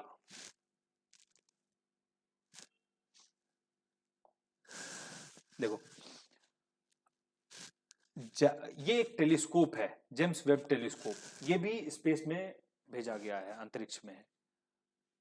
ये पता लगाने के लिए जो जो इंफ्रारेड रेडिएशन, पता है, ये तो सबने सुना होगा और पता होगा कि ये जो ब्रह्मांड बना है, ये साइंस ये मानती है कि एक बिग बैंग की घटना हो, एक वृहत विस्फोट हुआ। ये सब ग्रह उपग्रह सब एक जगह थे पहले, सब गैलेक्सी वैलेक्सी, फिर वो विस्फोट हुआ उसमें, उसको बिग बैंग बोला गया, सब गैस में कन्वर्ट हो गया, बहुत रेडिएशन, बहुत तरह की ऊर्जा निकली।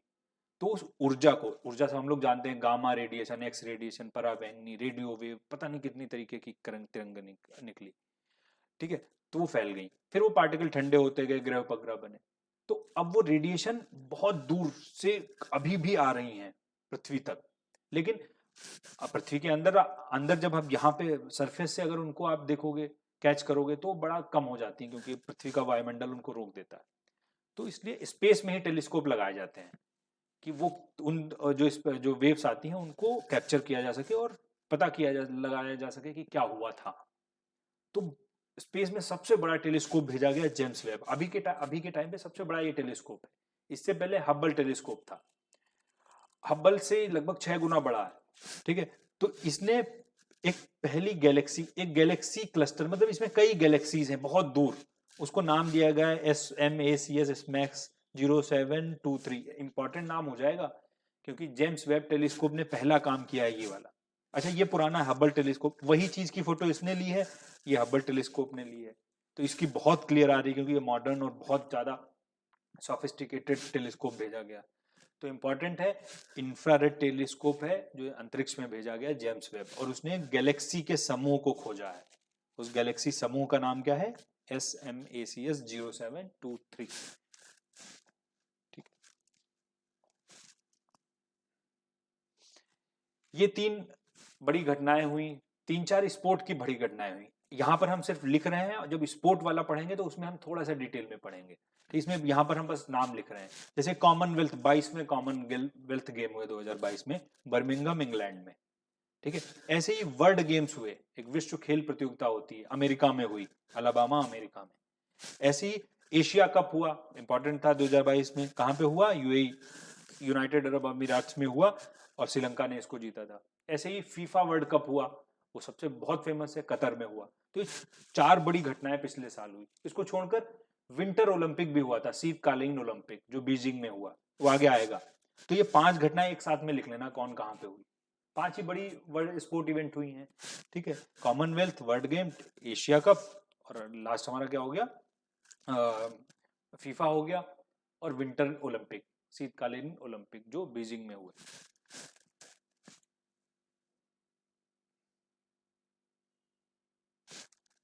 अमेरिका ने अल कायदा के जो चीफ थे अल जवाहिरी, उनको बम अपना अटैक किया, ड्रोन अटैक किया, उनको मार दिया। उसामा बिन लादेन के बाद में अल कायदा के चीफ ये थे अल जवाहिरी। इंपॉर्टेंट नाम है, क्योंकि लादेन का ग्रुप है अल कायदा, जिसने अमेरिका पे हमला किया था 9/11 वाला, इसलिए अल जवाहिरी का नाम इंपॉर्टेंट है कि किसको मारा गया अफगानिस्तान में। ठीक,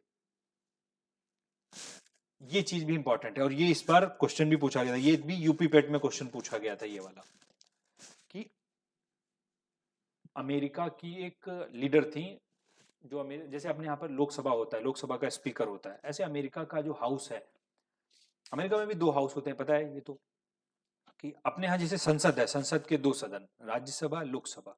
वहां पर संसद को बोलते हैं कांग्रेस, संसद को कांग्रेस बोला जाएगा, और संसद का जो उच्च सदन होगा, जैसे अपने यहाँ राज्यसभा होता है, उसको बोलते हैं सेनेट। और संसद का जो निम्न सदन होगा, जैसे अपने यहाँ लोकसभा है, उसको बोलते हैं हाउस ऑफ रिप्रेजेंटेटिव। तो उस हाउस ऑफ रिप्रेजेंटेटिव की जो स्पीकर थी, नैन्सी पेलोसी उनका नाम था, ये नाम लिखा है वो, नैन्सी पेलोसी। इन्होंने एक निर्णय लिया कि वो ताइवान जाएंगी। ये ताइवान है, ताइवान।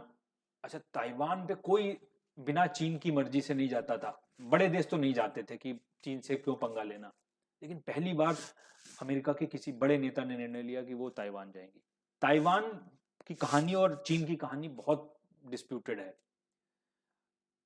हालांकि इसको वन कंट्री ही बोला जाता है, one country policy, one nation policy बोलते हैं। चीन मानता है कि ताइवान चीन का हिस्सा है, जबकि ताइवान एक लोकतांत्रिक देश है, यहाँ सरकार चुनी जाती है, जबकि चीन एक कम्युनिस्ट देश है। ठीक है, बहुत से देश ताइवान को एक अलग देश का दर्जा मानते हैं। ठीक है, भारत तो नहीं मानता, भारत तो मानता है चीन का हिस्सा है, अमेरिका भी मानता है, लेकिन वो लोग वहां पे चीन जाने नहीं देता, परमिशन नहीं देता। ताइवान बहुत आर्थिक रूप से समृद्ध देश है। ठीक है, देश क्या है, चीन का हिस्सा ही है वो। तो नैन्सी पेलोसी वहां पे गई, तो चीन ने क्या किया, इसके चारों तरफ अपनी मिसाइल्स तैनात कर दी, अपने एयरक्राफ्ट कैरियर लगा दिए, और बड़ी बड़ी मिसाइलों को यहाँ पर पूरी मिलिट्री एक्सरसाइज की। आज तक की दुनिया की सबसे बड़ी मिलिट्री एक्सरसाइज उसने की, चीन की। किसी और देश ने इतनी बड़ी मिलिट्री एक्सरसाइज नहीं की। पूरी ब्लॉकेड, एयर ब्लॉकेड और नेवल ब्लॉकेड जिसको बोलते हैं, पानी से घेर दिया, मिसाइलों से घेर दिया ताइवान को, डराने के लिए कि अगली बार ऐसा डिसीजन लेने से पहले, किसी को बुलाने से पहले सोचना। क्वेश्चन पूछा गया था यूपी पेड में, किस देश ने अभी तक की सबसे बड़ी सैन्य एक्सरसाइज की। ठीक है, और कहाँ की, ये भी पता होना चाहिए। तो ये ताइवान वाली चीज हो गई। बहुत इंपॉर्टेंट नाम फिर से इनका, सलमान रुश्दी। सलमान रुश्दी भारतीय लेखक थे, लेकिन बाद में इंग्लैंड में चले गए। सलमान रुश्दी को बुकर प्राइज मिला था। इन्होंने बहुत फेमस, इनकी 2 किताबें बहुत फेमस हैं। जो बहुत फेमस किताब इनकी है वो है मिडनाइट चिल्ड्रंस। मिडनाइट चिल्ड्रन बहुत पूछी जाती है, किसकी किताब है, बुकर प्राइज मिला था इसके लिए इनको। एक किताब और इन्होंने लिखी, सैटेनिक वर्सेस। दोनों किताबों के नाम काम के हैं, मिडनाइट चिल्ड्रन और सैटेनिक वर्सेस। वर्सेस मतलब होता है आयतें या दोहें, कुरान की आयतें। ठीक है, तो अच्छा, सैटेनिक वर्सेस किताब पर जो इस्लामिक कट्टरपंथी लोग थे वो गुस्सा हो गए कि उसमें इन्होंने कुछ बातें बोली ऐसे कि क्या क्या कुछ गलत लिखा है, कोई उस तरीके ऐसा लिखा कि जो फंडामेंटलिस्ट लोग थे, कट्टरपंथी लोग, वो उस किताब से गुस्सा हो गए, इनके खिलाफ फतवे जारी हो गए कि भाई इनको मार दो। उसके बाद से बहुत सुरक्षा में रहते हैं। लेकिन अभी क्या हुआ, इतने सालों बाद न्यूयॉर्क में बोलने जा रहे थे तो किसी ने इन पे हमला कर दिया, चाकू से मार दिया इनको। बच गए हालांकि, लेकिन अटैक हुआ। बहुत फेमस राइटर हैं, किताबें बहुत फेमस हैं, इसलिए इनका नाम बहुत इंपॉर्टेंट है। मिडनाइट चिल्ड्रन, मैं फिर से रिपीट कर रहा हूँ, पहली किताब, और सैटेनिक वर्सेस दूसरी किताब इनकी।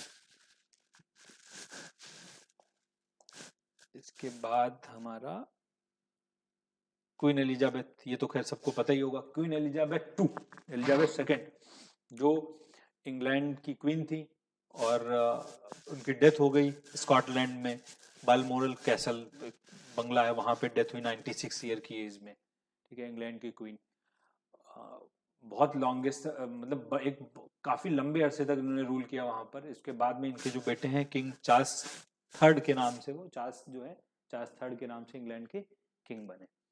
तो ये कुछ ज़्यादा ही फेमस न्यूज़ है, पूछना बड़ा मुश्किल है, लेकिन पता होना चाहिए एक बार नाम कि एलिजाबेथ द्वितीय है और इनके अब किंग कौन बना है, किंग चार्ल्स थर्ड। और तो मुझे नहीं लगता है इनके बारे में कुछ पूछ भी सकते हैं। ये बड़ी इंपॉर्टेंट न्यूज़ है, ठीक है, और इस पे तो अभी भी चल रहा है बवाल कि ईरान ने क्या किया। ईरान भी एक कट्टरपंथी देश है, देखो पता होना चाहिए कि फंडामेंटलिस्ट लोग ज़्यादा हैं। तो ईरान ने एक पुलिस बनाई जिसको मोरालिटी पुलिस बोलते हैं, नैतिक पुलिस। मतलब वो ये इन चीज़ों पर नज़र रहेगी कि इंसान नैतिक रूप से रहे, और ख़ासकर महिलाओं पर लगा दिया कि वो बुर्का पहन के चलेंगी, ये नहीं कर सकती, ड्राइविंग नहीं कर सकती। मतलब दुनिया के देश आगे जा रहे हैं, ईरान पीछे जा रहा, और ज़्यादा प्रतिबंध लगा रहा। अच्छा, इसके खिलाफ ये माशा अमीनी जो थी, इन्होंने प्रोटेस्ट किया, और प्रोटेस्ट में क्या है, पुलिस ने अरेस्ट कर लिया, उनकी डेथ हो गई। जब डेथ हुई तो इसके खिलाफ प्रदर्शन होने शुरू हुए ईरान में। पब्लिकली महिलाओं ने, आप देखे होंगे न्यूज में, पब्लिकली ईरान की महिलाओं ने अपने अपने बाल सेव कर दिए सब। ईरान की जो टीम थी, जो फुटबॉल टीम भी थी, वो उसने भी अपने काले पट्टे बांध रखे थे। हर जगह प्रोटेस्ट होने लगा। हालांकि ईरान ने जब इतना पूरी दुनिया में प्रदर्शन और देश के अंदर प्रदर्शन महिलाओं ने करना शुरू किया बहुत बड़ी तादाद में, तब ईरान ने अनाउंस कर दिया कि वो मोरालिटी पुलिस को इसको बंद करेगा। लेकिन अभी तो ऐसा कोई कानून नहीं बनाया है। लेकिन इनकी डेथ इंपॉर्टेंट है, मासा अमीनी, और कहां पर ये प्रोटेस्ट हुए, ठीक है, इसलिए। अगला पॉइंट है हमारा नासा का डार्ट मिशन। बहुत इंपॉर्टेंट मिशन है ये, DART, नासा का।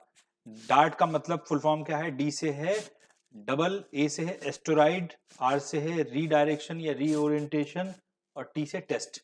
DART, double asteroid reorientation test, DART. इसका मतलब क्या है समझना। देखो, हमें पता है कि बहुत से मेटेराइट्स जो हैं या एस्टेरॉइड्स जो हैं वो पृथ्वी पर आके गिरते रहते हैं, उल्कापिंड, ठीक है।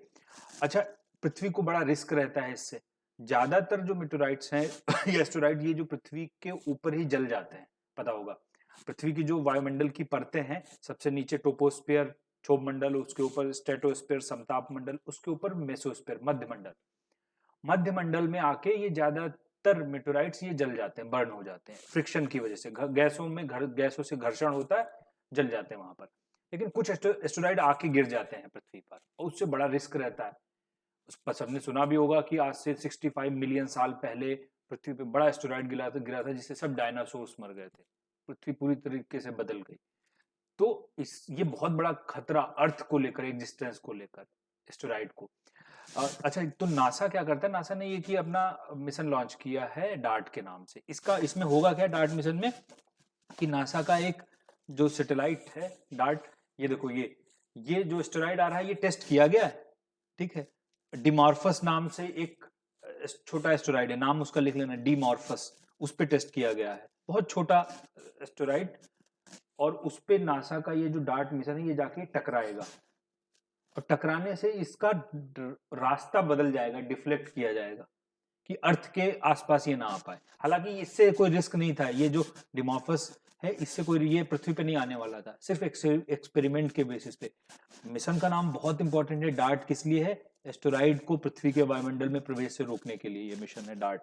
और डिमॉर्फस नाम है जो एक्सपेरिमेंटल, जिस सैटेलाइट पे एक्सपेरिमेंट किया गया, ये सक्सेसफुल रहा।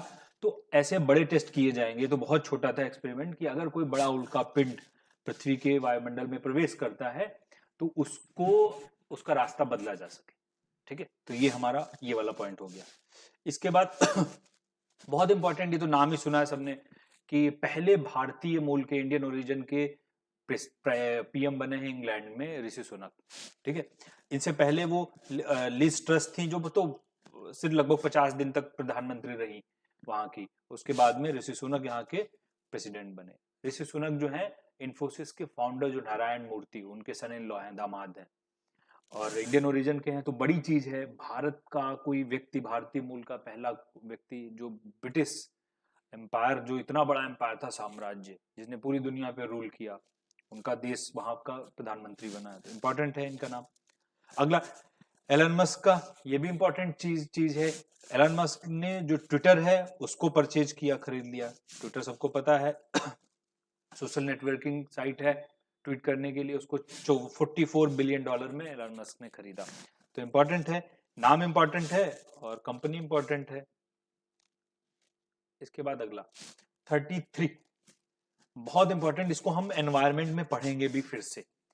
पता है सबको कि पर्यावरण का एक जलवायु सम्मेलन होता है उसके लिए, जिसको UNFCCC बोलते हैं, United Nations framework convention on climate change.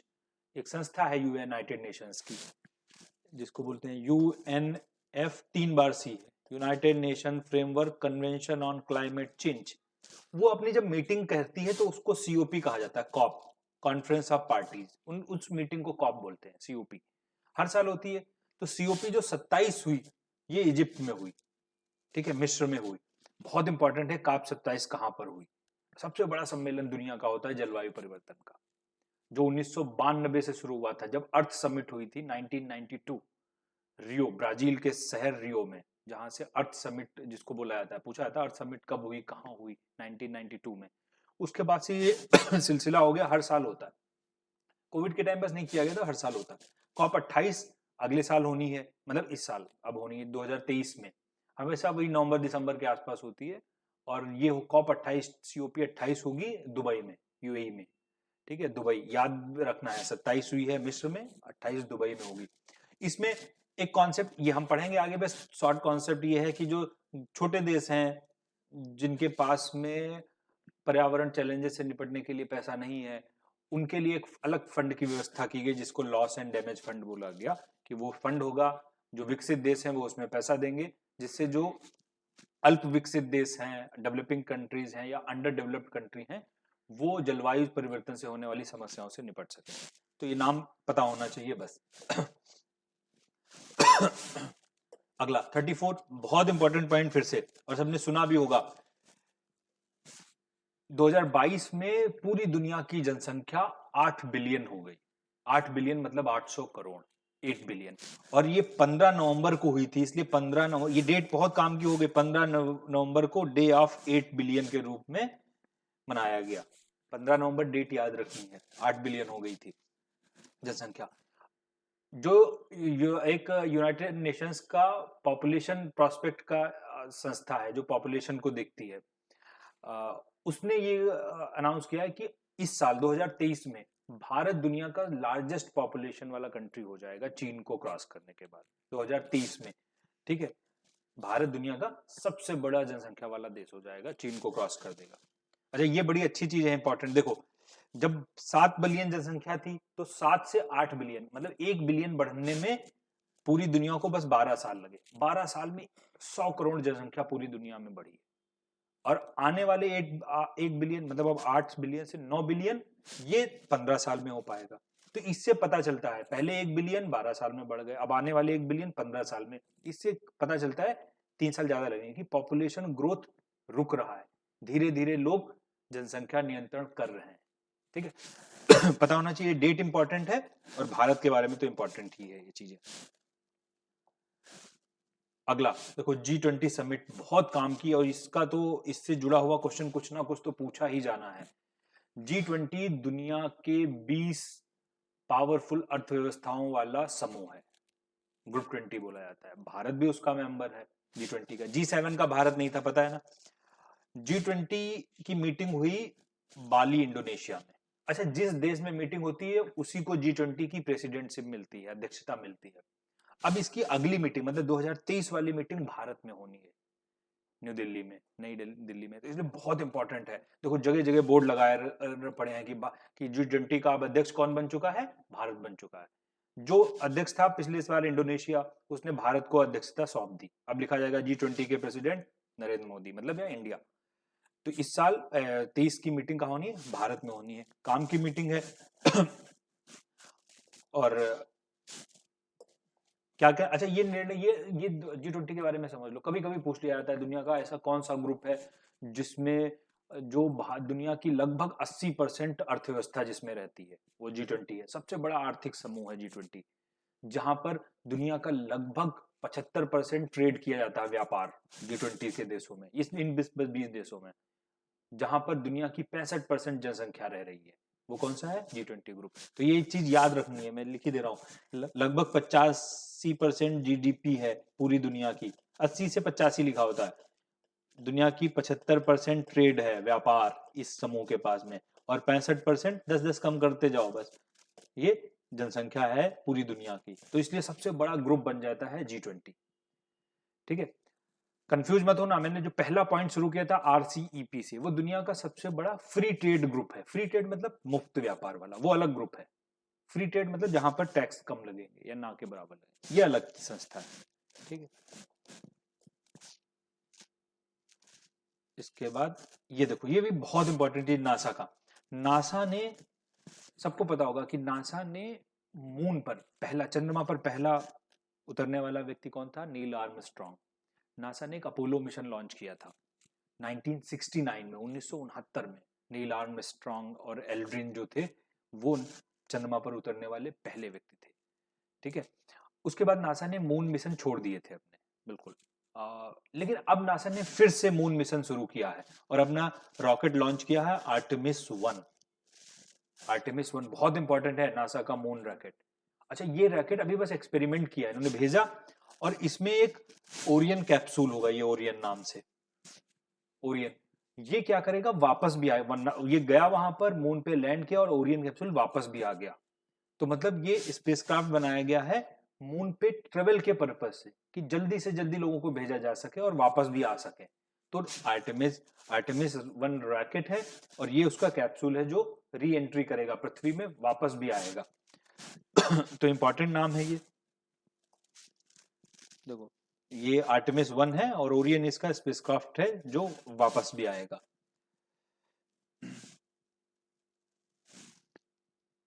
अगला फिर से बहुत इंपॉर्टेंट 37, ये वाला पॉइंट बहुत काम का जो लगता है, कि एक नया देश है क्रोएशिया, नया क्या, यूरोप का देश है क्रोएशिया, पता है सबको। उसने यूरो को अपनी करेंसी के रूप में अपना लिया। यूरो सबको पता है। एक यूरोजोन ग्रुप है, उसको यूरोजोन बोलते हैं, यूरोजोन। वो कंट्री जो यूरो को अपना करेंसी मानते हैं, उसमें 20 देश हैं। ये यूरोजोन एक बड़े समूह का पार्ट है जिसको यूरोपियन यूनियन बोलते हैं, जिसमें 27 देश हैं, EU।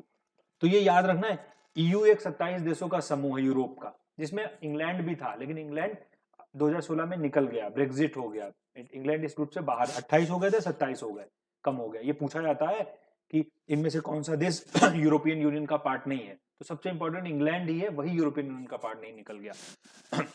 उसके 20 कंट्री ऐसे हैं जो यूरो को अपनी करेंसी मानते हैं, एक ही करेंसी उन 20 देशों में चल जाती है।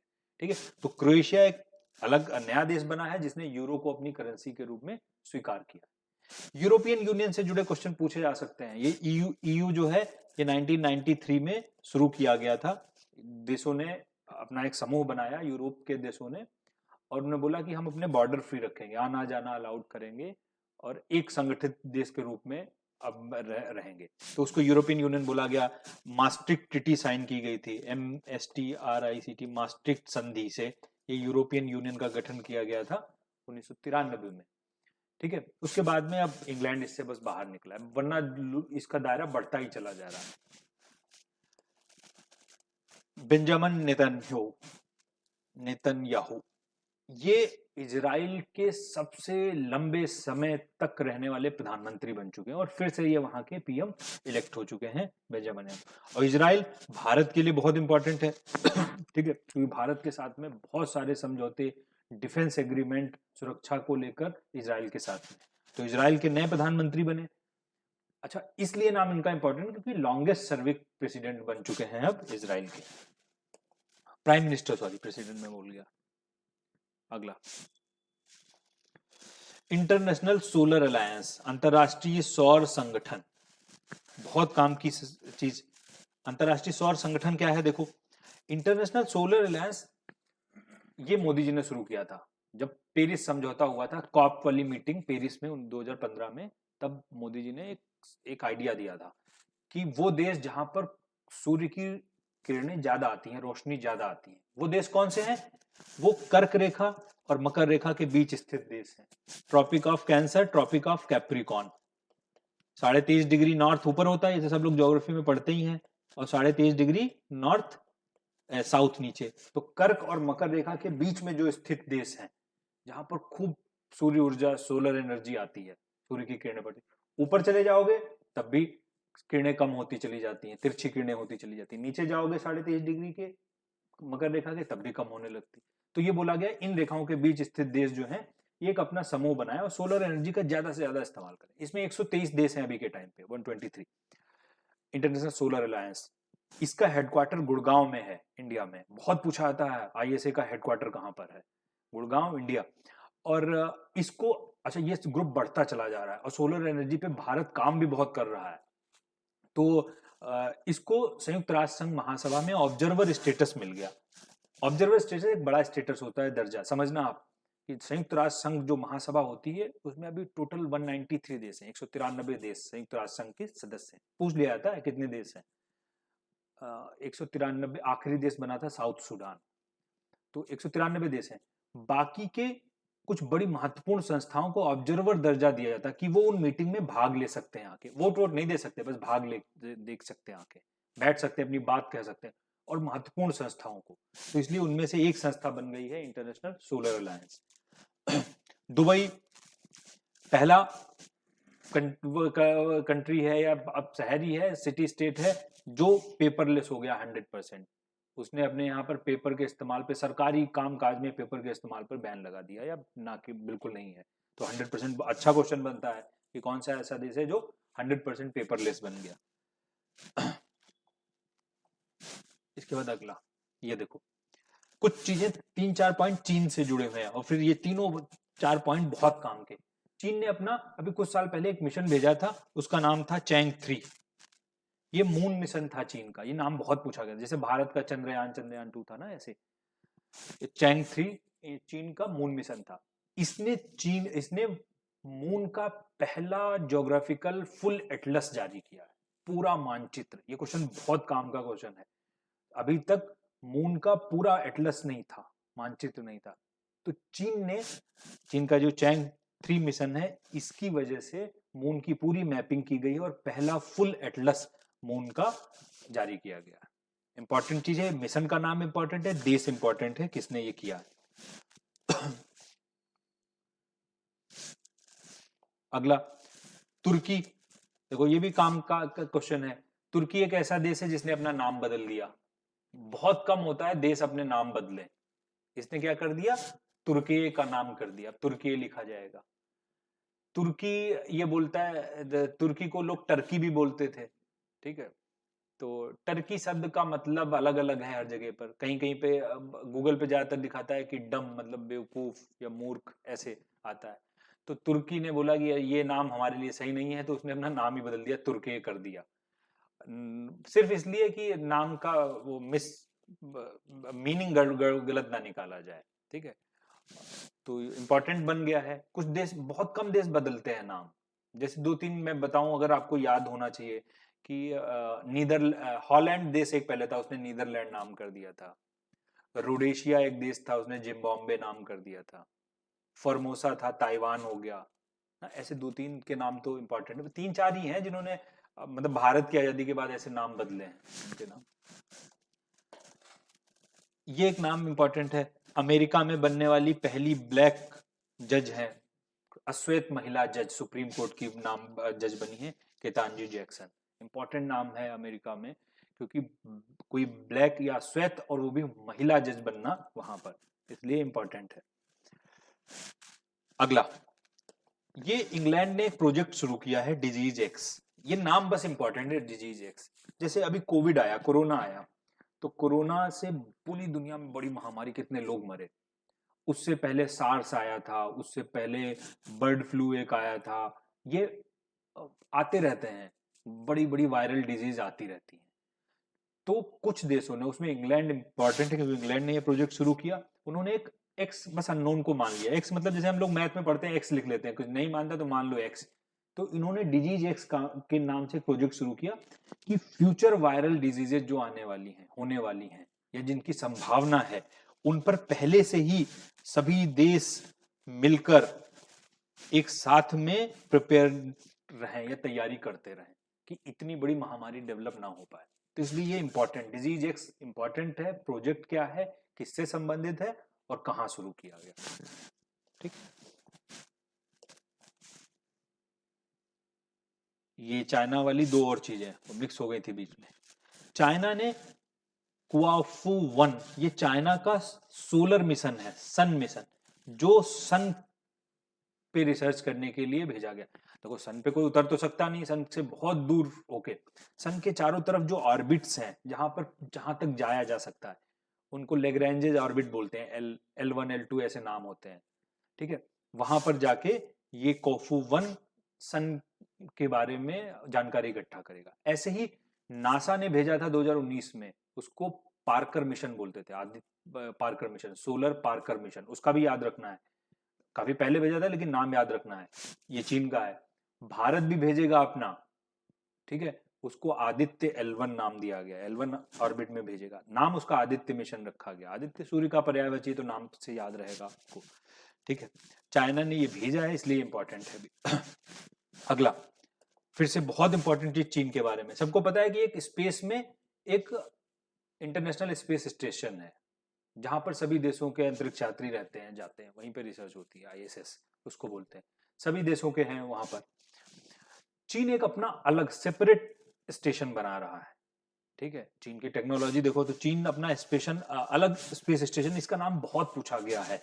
चीन का स्पेस जो स्पेशल स्टेशन है स्पेस, उसका नाम है तियांगोंग। ये स्पेस स्टेशन है। इसका एक मॉड्यूल, इसको मेंटिजियन बोला गया, ये अभी भेजा गया है। ठीक है, मेंगटियन करके भेजा गया। इसका नाम हालांकि उतना काम का नहीं है, लेकिन ये नाम बहुत काम का है। चीन का जो परमानेंट स्पेस स्टेशन जो चीन अपना बना रहा है, सेपरेट, अलग, अंतरराष्ट्रीय स्पेस स्टेशन से अलग, उसका नाम क्या है?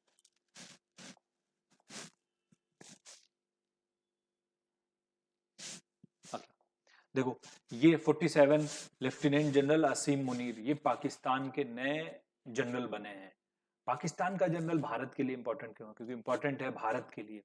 भारत के आसपास अगर कुछ बदलाव होता है तो वो जरूर पूछा जाता है, प्रधानमंत्री कहाँ के बदले, क्या हुआ, जैसे श्रीलंका में क्या क्राइसिस हो गई, तो वो चीजें काम की हो जाती है अंतरराष्ट्रीय घटनाओं में।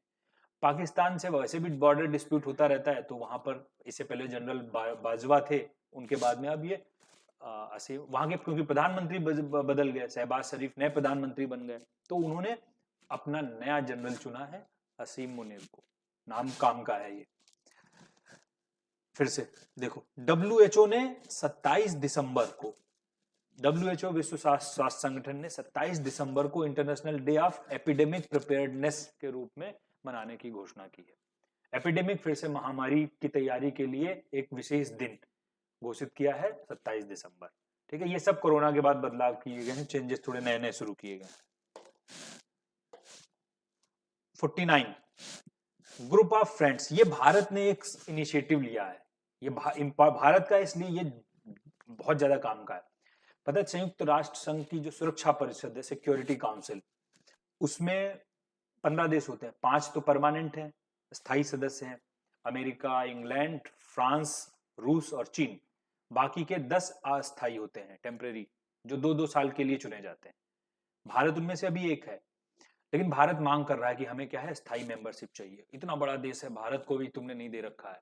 तो भारत ने एक ग्रुप बना दिया है G4 करके। उसमें 4 देश हैं, भारत, जर्मनी, जापान और ब्राजील। नाम पता होने चाहिए चारों के। G4 का लक्ष्य क्या है? ये देश संयुक्त राष्ट्र संघ सुरक्षा परिषद की स्थायी सदस्यता चाहते हैं, परमानेंट मेंबरशिप चाहते हैं।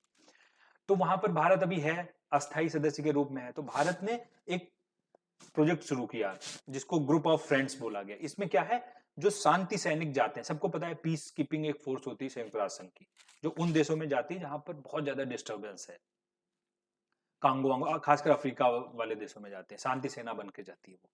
तो उन पे बड़े हमले हमले होते हैं, बहुत मारे जाते हैं। भारत तो बहुत ज्यादा सैनिक भेजता है शांति सेना में, बहुत बड़ा योगदान भारत का है। तो भारत ने ये जो शांति सैनिकों पर कोई अगर हमला करता है तो उन देशों के साथ में कौन कौन से सैंक्शंस प्रतिबंध लगाए जाएं, उसका उनका उत्तरदायित्व तो कैसे सुनिश्चित किया जाए, उस वजह से ये इनिशिएटिव शुरू किया है ग्रुप ऑफ फ्रेंड्स के नाम से। बहुत काम का है ये।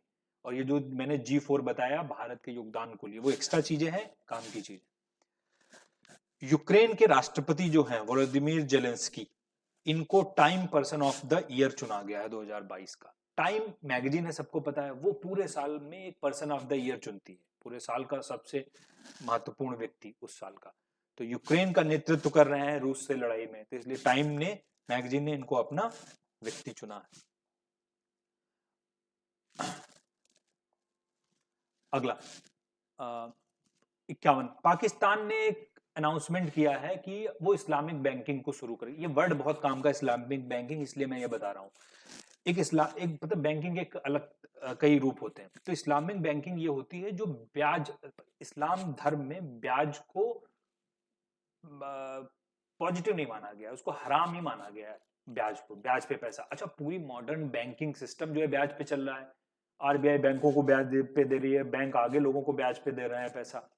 लेकिन जो इस्लाम है वो ब्याज पे पैसा सही नहीं मानता। इसलिए पाकिस्तान ने अनाउंस किया कि वो 2027 तक पूरे देश में इस्लामिक बैंकिंग या इंटरेस्ट फ्री बैंकिंग की शुरुआत करेगा। हो पाता है नहीं हो पाता है अलग बात है, लेकिन ये टर्म इंपॉर्टेंट है, इस्लामिक बैंकिंग क्या होती है। तो याद रखना है इसका मतलब क्या है, इंटरेस्ट फ्री बैंकिंग, बिना ब्याज की बैंकिंग। ये कई बार पूछी गई है, ये टर्म बस पूछ लिया था, ईयर तो बहुत मुश्किल है पूछे ये चीज। वर्ल्ड लार्जेस्ट पैसेंजर ट्रेन, ये तो अभी कुछ दिन पहले चलाई गई थी स्विट्जरलैंड में। 1.9 किलोमीटर लंबी एक ट्रेन थी जिसमें 100 कोच थे, स्विट्जरलैंड की बहुत बड़ी ट्रेन थी, पैसेंजर ट्रेन, इसलिए बहुत इंपॉर्टेंट बन गई है, लॉन्गेस्ट ट्रेन बन गई पैसेंजर ट्रेन दुनिया की, स्विट्जरलैंड में चलने वाली। अमेरिका ने, एक नाम ये भी काम का ही है, मुझे लग रहा है कि अमेरिका ने पहली बार किसी एशिया के व्यक्ति को अपने डॉलर पे उनकी फोटो लगाई है। ठीक है, अमेरिकन डॉलर जो होता है, और वो वो एक चाइनीज एक्ट्रेस थी, अमेरिका में ही रहती थी, हॉलीवुड में काम करती थी, लेकिन चाइना मूल की थी, उनका नाम था एना मे वोंग।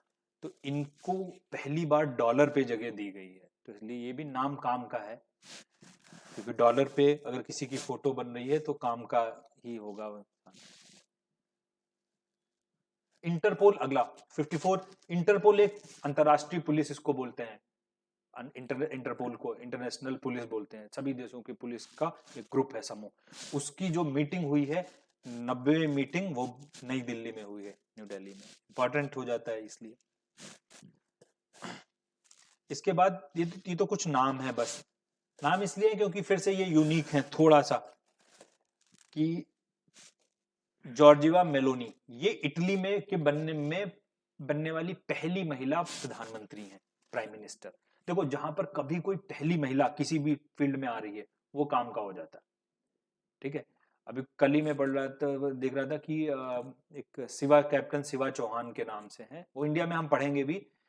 उनको पहली बार उसमें अपना कौन सा ग्लेशियर है जहाँ पे, सियाचिन में, उनको कैप्टन बना के भेजा गया। तो पहली महिला जो सियाचिन ग्लेशियर पर कैप्टन बन के गई हैं, शिवा चौहान। तो ऐसे नाम, जब यहाँ पर भी फर्स्ट वुमेन का नाम आ जाता है, वो काम का हो जाता है। तो इटली की पहली प्रधानमंत्री महिला।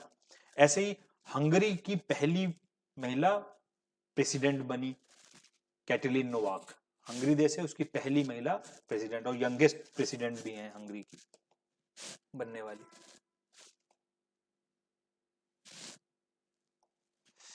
ये भी बड़ा इंपॉर्टेंट पॉइंट है, भारत के लिए इंपॉर्टेंट है। अच्छा, जिसमें भारत का नाम आ जाता है वो अंतरराष्ट्रीय घटनाएं इंपॉर्टेंट हो जाती हैं। एक समूह है जिसका नाम है एससीओ। एससीओ सबने सुना होगा, संघाई कोऑपरेशन ऑर्गेनाइजेशन, ठीक है। इसमें टोटल 8 देश हैं एससीओ में, ये भी पूछ लिया जाता है एससीओ में टोटल देश कितने हैं, 8। बीजिंग इसका हेडक्वार्टर है, चीन में। 8 देश कौन से हैं? एक तो 3 बड़े देश हो गए, रूस, चाइना, इंडिया, ठीक है। और बाकी वो तान है सब। तान कौन कौन से? कजाकिस्तान, किर्गिस्तान, उज्बेकिस्तान और ताजिकिस्तान। बस तुर्कमेनिस्तान नहीं है इसमें, इसलिए ये क्वेश्चन बहुत अच्छा बनता है। तुर्कमेनिस्तान एक तान है, वो बस इसमें नहीं है, और उसकी जगह पर एक देश है पाकिस्तान, वो भी लगा दो पी।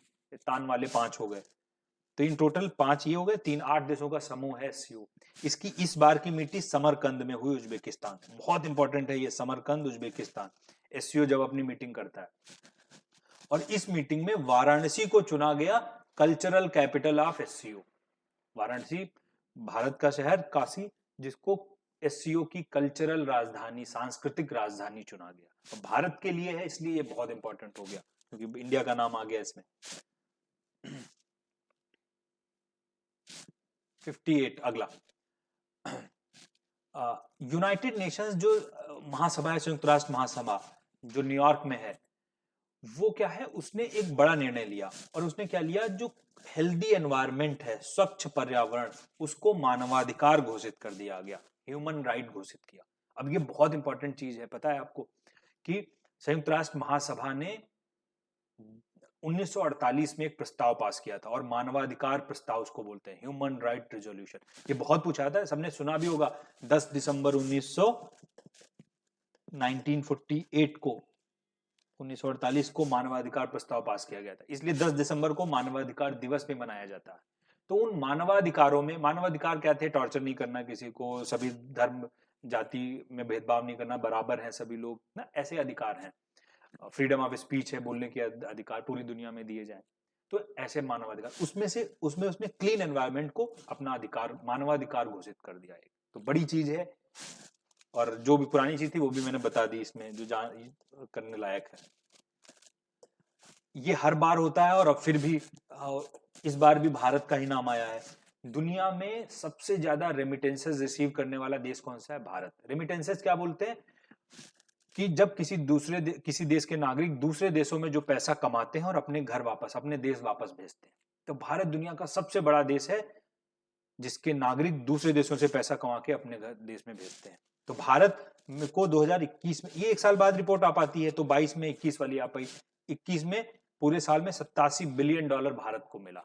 नंबर 2 पर आता है चीन, 53 बिलियन, बहुत डिफरेंस है, 53। नंबर 3 पे मैक्सिको। तो भारत दुनिया का सबसे ज्यादा रेमिटेंसेज या प्रेषण हिंदी में बोलते हैं, पैसा हासिल करने वाला देश है। 60, ठीक है। ये एक संस्था है, इकोनॉमिस्ट इंटेलिजेंस यूनिट, EIU, जो दुनिया में लिवेबिलिटी के हिसाब से शहरों को उसने वो किया है, एक सूची बनाई है कि रहने लायक शहर, रहने योग्य शहर, उसमें से सबसे दुनिया का जो सबसे बेस्ट शहर आया है रहने योग्य, वो है ऑस्ट्रिया की कैपिटल वियना। ऑस्ट्रेलिया नहीं है, ये ऑस्ट्रिया है, वियना। भारत का तो कोई शहर टॉप 10, टॉप 100 में भी नहीं है। 112 नंबर पर दिल्ली है, ठीक है, इसलिए ये पूछ सकते हैं। नंबर 1 तो इंपॉर्टेंट ही है, और भारत का जो सिटी है सबसे टॉप पे वो कौन है? दिल्ली। 112वें नंबर पर आया है शहरों की लिस्ट में। अच्छा, वैसे ही एक ये रिपोर्ट तो बहुत काम की रहती है हमेशा, इससे क्यूएस, ये क्यूएस एक संस्था है जो पूरी दुनिया में शैक्षिक संस्थानों, एजुकेशनल यूनिवर्सिटीज या इंस्टीट्यूशन की रैंकिंग बनाती है। तो उनमें पिछले लगभग 11-12 साल से एक संस्था टॉप पर बनी हुई है, वो है अमेरिका का MIT, Massachusetts institute of technology है, MIT अमेरिका का। नंबर 2 पे कैम्ब्रिज आता है, ऐसे आते रहते हैं वो, स्टैनफोर्ड। भारत के कोई नहीं है। भारत का जो सबसे टॉप पर, भारत का कोई भी शैक्षिक संस्थान टॉप 150 में नहीं है, 150 में नहीं है। 155वें नंबर पर IISc बैंगलोर है, ठीक है, Indian institute of science Bangalore. अच्छा, भारत में भी नंबर 1 पे कोई संस्थान जो है वो कौन है? आईआईएससी बैंगलोर। भारत भी अपना फ्रेमवर्क एक बनाता है ना, रैंकिंग, उसमें भी नंबर 1 पे आईआईएससी बैंगलोर ही आता है। अच्छा, इस क्यूएस रैंकिंग में नंबर, भारत का जो शहर है, नंबर संस्थान आईआईटी बॉम्बे 172वें नंबर पर, दिल्ली 174वें नंबर पर, बैंगलोर याद रखना हमें, आईआईएससी बैंगलोर। और नंबर 1 पे कौन है? एमआईटी। इसके बाद 62, 62 में क्या है? देखो,